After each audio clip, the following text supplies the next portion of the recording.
పిల్లలు కాదు చిచ్చర పిడుగులు, పలు రంగాల్లో రాణిస్తున్న చిన్నారులు. పూర్తి వివరాలకు చదవండి రేపటి Sakshi Hyderabad edition. Madam, parents కూడా మెంటర్గా మనం వ్యవహరించవచ్చా, పరిగణించవచ్చా? ఎక్సలెంట్ క్వశ్చన్ అడిగారండి. Yes madam. సో ఈ రోజుల్లో పేరెంట్స్ యాజ్ మెంటార్స్ అనేది మనం నిజంగా వింటున్నాం.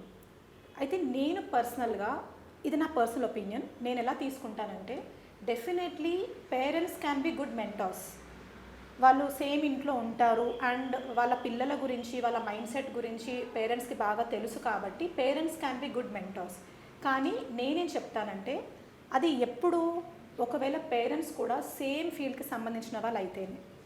పేరెంట్స్ వేరే ఫీల్డ్లో ఉండి స్టూడెంట్స్ వేరే ఎగ్జామ్స్, వేరే టైప్ ఆఫ్ ఎగ్జామ్స్కి ప్రిపేర్ అయ్యేటప్పుడు అప్పుడు పేరెంట్స్ని మెంటర్ లాగా చూసుకోలేము. సో నేను జనరలీ ఎలా చూస్తానంటే parents may not be good mentors, but parents are the best supporters. దీన్ని నేను కనెక్ట్ చేస్తాను. మెంటార్స్కి సపోర్టర్స్కి చాలా డిఫరెన్స్ ఉంటుంది. ఎందుకంటే ఇప్పుడు ఒక పేరెంట్ స్టూడెంట్కి కనుక మెంటార్ అవుతే మేబీ స్టూడెంట్లో ప్రెషర్ బిల్డ్ అవ్వచ్చు. అంటే నా పర్ఫార్మెన్స్ని మా ఫాదర్ కానీ మదర్ కానీ వాళ్ళే ట్రాక్ చేస్తున్నారు, నేను సరిగ్గా చేయకపోతే వాళ్ళు మా చుట్టాలతో, రిలేటివ్స్తో, కజిన్స్తో కంపేర్ చేస్తారు అనే స్ట్రెస్ బిల్డ్ అవుతుంది అనమాట. అండ్ పేరెంట్స్ కాన్స్టెంట్గా వాళ్ళకి కనిపిస్తూ ఉంటారు కాబట్టి ఆ గోల్ సాధించాలి అనే దాంట్లో స్టూడెంట్స్ స్ట్రెస్లోకి వెళ్ళిపోయే అవకాశం చాలా ఉంది. కాబట్టి నేనేం చెప్తా అంటే parents as supporters role is more important than parents as mentors. ఎప్పుడైనా ఒక సపరేట్ మెంటార్, ఒక వేరే మెంటార్, కొత్త పర్సన్ ఎవరైతే ఆ స్టూడెంట్ని కొత్త కోణంలో చూడగలుగుతారో వాళ్ళని మెంటార్లాగా చూస్ చేసుకోవడమే కరెక్ట్ అని నేను గట్టిగా నమ్ముతాను.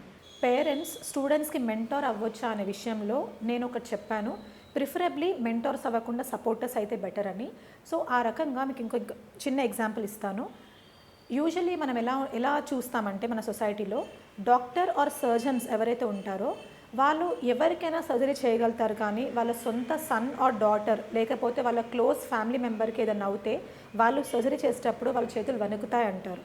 Similarly, this example also applies to a parent who wants to become a mentor. మీరు పేరెంట్ అయ్యి ఉండి మెంటరింగ్ చేయాలి అనుకుంటే మేబీ మీరు అన్ని విధాలుగా ఎక్స్ప్రెస్ చేయలేకపోవచ్చు. మీ బాబు ఆర్ పాప ఎవరైతే ఉన్నారో వాళ్ళు ఫేస్ చేసే స్ట్రెస్ మీకు కూడా వచ్చే ఛాన్స్ ఉందన్నమాట. కాబట్టి అదే ఒక బయటి మెంటర్ అయితే వాళ్ళకి ఆ స్ట్రెస్ అనేది తగలదు, వాళ్ళ అంతవరకు రీచ్ అవ్వదు. They'll be able to handle the situation properly. అప్రోప్రియేట్గా ఆ స్టూడెంట్కి ఎలాంటి సజెషన్స్ కావాలి, ఎలా డీల్ చేయాలని చెప్పడం ఆ పొటెన్షియల్ ఆ మెంటార్స్కి ఉంటుంది. కాబట్టి ప్రిఫరబ్లీ మీరు ఎంతవరకు అంటే అంత సపోర్ట్ ఇవ్వడానికి చూడండి. మీ మెంటర్షిప్ అనేది ఇవ్వండి, కాకపోతే దాన్ని తగ్గించండి. Definitely go for another mentor. అది మీకు కూడా చాలా హెల్ప్ అవుతుంది. Because they should be a difference between a parent and a mentor. ఆ మెంటర్షిప్ అనేది తగ్గించి మోర్ ఆఫ్ ఎ సపోర్టర్ లాగా ఉండండి.